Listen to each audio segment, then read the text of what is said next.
Well, it's 3:30 in the morning and we got the insurer in Capybara's belly. So next step is 5:30 in the morning. We gotta get some Gatorade down. And then we leave for the hospital 11 a.m. So I haven't slept yet. So I'm going to have her wake herself up with an alarm and do her Gatorade. And but we got the insured down, so that's good. I think today I'm going to probably record little videos like this and stitch them all together and upload them, because it's a weird day to try and do like a proper stream thing. So anyway, here we go. It's the beginning. It's the beginning of the day. For me, it's the end of the last day. So good night and see you soon. So it's about, I think it's 9:30 in the morning, and I hear Capybara in the shower. So presumably by now she's done her second enema and Gatorade at 5:30, and is now doing the final wash cleanse with the fancy soap whose name I forgot, Hibby Clean or something. Like what you do from the neck all the way down and focus on the genital area to get real clean. So Capybara can't eat anything else or even drink anything else until after surgery at this point. So if we do get to have our pizza tonight, it'll be really awesome. Yeah, so now we have to leave the house at 11 to get to the hospital at 11:30 and check in and sit in a waiting room together. If we do catch her on camera, it'll probably be then before surgery. So yeah, for this morning, as far as plans, I know we've got to make sure we bring her CPAP machine, and I just heard her get out of the bathroom. She wanted to have us do a little ritual to bless the house and kind of get it ready. So anyway, this is the part where even though I'm sleepy, I leap out of bed and put a bite of food in my body so I have spoons and get ready to drive the car over to the hospital so we can sit in a waiting room and get checked in and check in with the anesthesiologist. And so 9, 10, 11, 12, 1. We are 4 hours away from surgery time. So that's where we are now. Woo.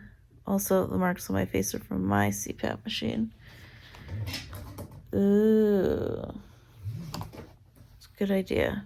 If you have sleep apnea or think you might, or you snore, get a sleep test. You can do it at your house. It's awesome. Good morning. Morning. Hi. Hey. You're awake? Mm-hmm. Did you have your Gatorade? I did. Whoa. And you did your second enema in your shower now. Mm-hmm. So besides our little ritual thing, you're ready to go. Whoa. Yep. What else? What do you want to say? What do you want to tell us? I'm ready. You're so ready. I'm ready for it. 11:30 can't come soon enough. 2 hours from now when you check in at the hospital. Something like that. Just kind of want to get in there and do it. Yeah. Mm-hmm. Okay, how are you feeling? Physically, emotionally, spiritually? Physically, I'm like, I don't have any food in me. Like almost zero food right now, because maybe there's an Ensure floating around in my gut somewhere because I had to take one at 3:30. Yeah. But like after 2 enemas, a lot of it's been flushed out of my system. So poor guts. There's like an Ensure and a Gatorade, and that's it, floating around in me right now. So I'm going to be grateful to eat food after this. Yes. Shout out to our friend that's buying us pizza. Shout out to all my friends and family chosen family who's signed up to deliver us food or makes food for us, and we're very grateful for that. Yes, we are. Yeah, because Seriously. I'm usually the cook. I usually take care of myself with the cooking. Yes, you do. I think cooking and taking care of myself is a little too much right at the moment, so I appreciate it. And if there's ways I can pay you back in the future for this, I definitely will. But even if we can't figure that out, we'll pay it forward to the next trans person. Yes. For sure, Z's. I've already said to some trans people that I know that I'll be their surgery helper and cook for them and take care of them. So I'll pay an important and sacred duty. Paying it forward. I'm going to learn all that I can about like what I need to do here and apply that knowledge going forward and teach others. Mm-hmm. Hello, surgery helper. Hello, surgery helper. We don't have your consent to be on video, so we're not panning around to say hello to you. I think it's time for those of us not having surgery to have coffee, though. Yes. You're so cute. Look at your dimples, though. I know. I'm very squeaky clean. I used like 2 rounds of antibacterial soap, so yeah, I'm like as close to clean as I can get. Okay, but also, what about your how are you doing mentally, and how are you doing emotionally, and how are you doing spiritually? Those are the rest of the check-in Spiritually, questions. I want to set up a container in this house. Yeah. And so that it's just up and we've got the right people in it. Oh, yeah. So the one piece about that I thought was worth capturing, well, there's plenty, but is in setting up that space, we want to call in your ancestor that is your dead brother, which is your former self. Yeah. That's a thing. Yep. That's a piece of trans ritual making that we came up with last night. So sort of part of my spiritual practice is that I had separated my brother out from myself as his own entity, and he has a gender, he/him gender, because that's how he identified, and he's the one that set me free into the world, kind of like realized my existence. So I want to honor that, and like, this is the last step, brother. You're gonna be here to witness it. Yeah. I'm gonna call in like my trans sibling descendants, because I'm gonna be like passing on this elderhood, learning to whoever I can for the rest of my life. That's my intent. I'll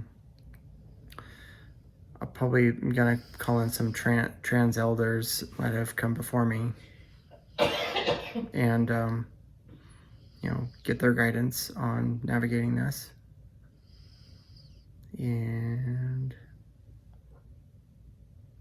just kind of realize like my own lineage and where I've come from in this world, and like be the witch that I am, right? The kitchen witch fully realized. It's gonna be sweet and savory. Savory. Food jokes. That's all I got with 5.5 hours of sleep. Burr. Mentally, emotionally, did you already do those and I forgot it? No, I didn't do those yet. Mentally, just ready.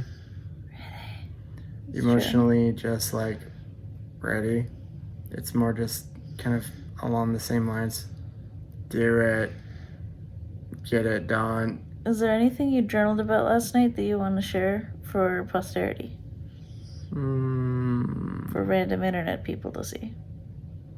Hello, random internet people. I'm trying to think. Okay. Well, while Capybara's thinking, if you are part of our Discord, the Dungeon Meowster Discord server, you can get texted like up to the minute updates from me and Cappy if Cappy's up to it, but at least from me today in the server, which, although this will be uploaded after the fact, but we're putting also healing updates in there too. So if you want to keep up with us, that's how to do that. And I'll put the link to the Discord in the description of the video, so you can join if you're not in it already. Anything else, Cappy? I think mostly I just acknowledge like where I come from and how much work I've done. It's a lot of work, and I do want to like make it clear that navigating trans healthcare in America is difficult. Gatekeepery. It's difficult and lots of just hoops to jump through, and that my intent is that I would help people navigate that. Yeah. Yeah. All right. What's today's date? It is January 8th. I noticed also that the 8 is an infinity symbol. Aw. So that's kind of significant. Oh, do you want to tell us about the tarot card you drew yesterday? I drew the tarot card called Star. Yay. And it's out of the Mother Peace deck. So if you have the Mother Peace deck and you read about Star, that's the reading I had, and it was really just very appropriate for the goings-on of what's in my brain right now. So I felt it was a really good reading and kind of a really good omen, actually. Yay. It's all good. Okay, we'll make more little videos, like, in the hospital lobby if we have time. I don't know if we will, but we might just be sitting there for like hours, so. We might be. Anyway, we'll say hi from there too. Maybe you'll have a fancy dress. By that I mean hospital gown. Yeah, maybe. Anything else? Love everybody. I love you too. Love you, everybody. No. Yeah. Yep. Okay. Thanks for caring. Hasta luego. See you later. Bye-bye, everyone.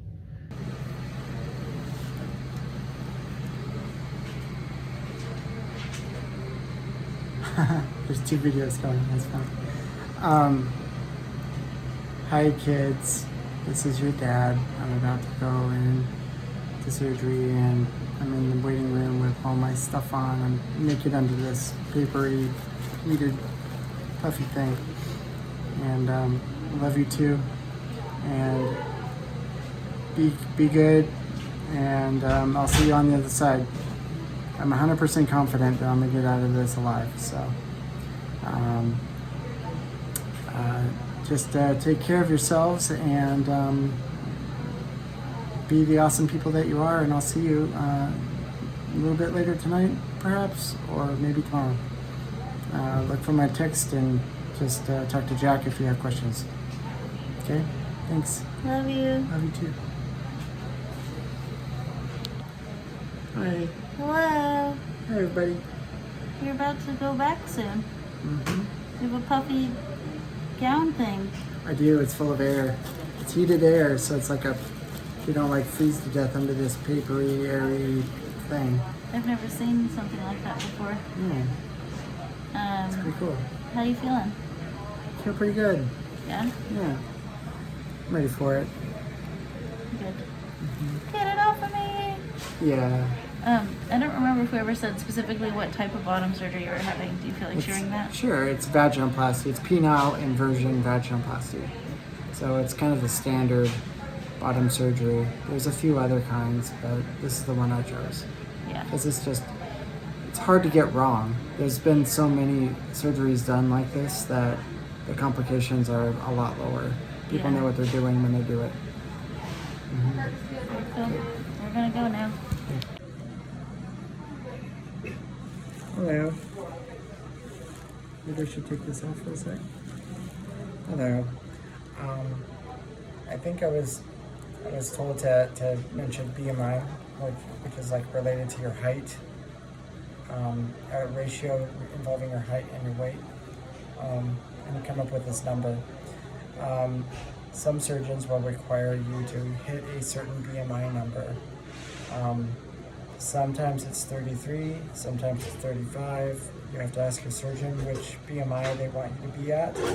And then if you're over that BMI, you'll have to talk to a nutritionist or do some sort of plan to get yourself down to a weight where it's under that number. Sometimes they're really strict about it and won't even schedule your surgery until you're under that number. So every surgeon's different. So you have to talk to whichever surgeon you end up with. How much weight did you lose for this surgery? So I've been trying to lose weight over the last 3 years, and like I started out at like a 280 and I got myself down to 239 to hit a BMI of 35. Whoa. For this particular surgeon, they require a BMI of 35. For another surgeon that I was going to have surgery with, but decided to cancel that because it was in New York City, it was too much of a COVID risk.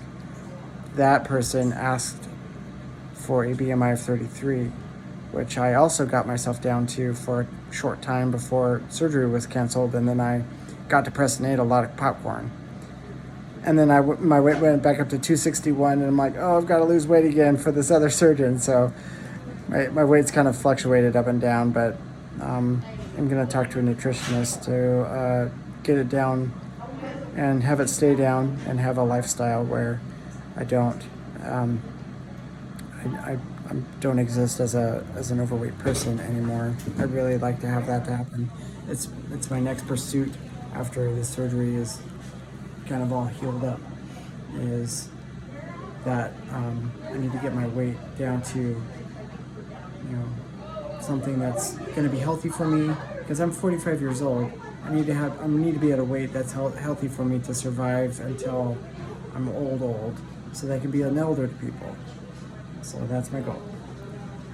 Do you feel like the more you come into your gender, the more you care about your body and your flesh vessel? Oh yeah, absolutely. When I was younger, didn't care at all about what I ate and put in myself. I would drink alcohol and eat hot dogs and bags of candy and Coca-Cola, like cases of it. Just whatever tasted good, it went in, and didn't care what I looked like. I wore baggy black shirts and pants and didn't care. But now I do. I do care about myself and how I look and how I feel and my health, my long-term health. It's really important to me. And I've got things in my life that I want to stay alive for. That life is worth living now. So I'm gonna take care of myself so that I can live it. Do you want to tell us about the ritual you did today before we left the house? So we set up sacred space in our house where we cast a circle around the whole house, double layered, and one of the layers is to keep the good spirit contained, and the second layer is to keep the bad spirits out, and all the diseases and bad intentions and like boundary settings and all sorts of things like that. And then we invited friends in our community to do the same at their houses and send the good mojo our way. Mm-hmm. Yep.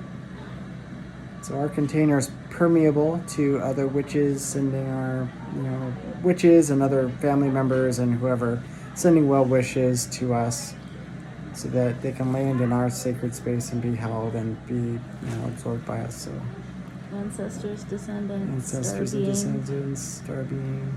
A land acknowledgement of the indigenous people of the land that we're on. Indigenous peoples, yeah. Tell us about ancestors.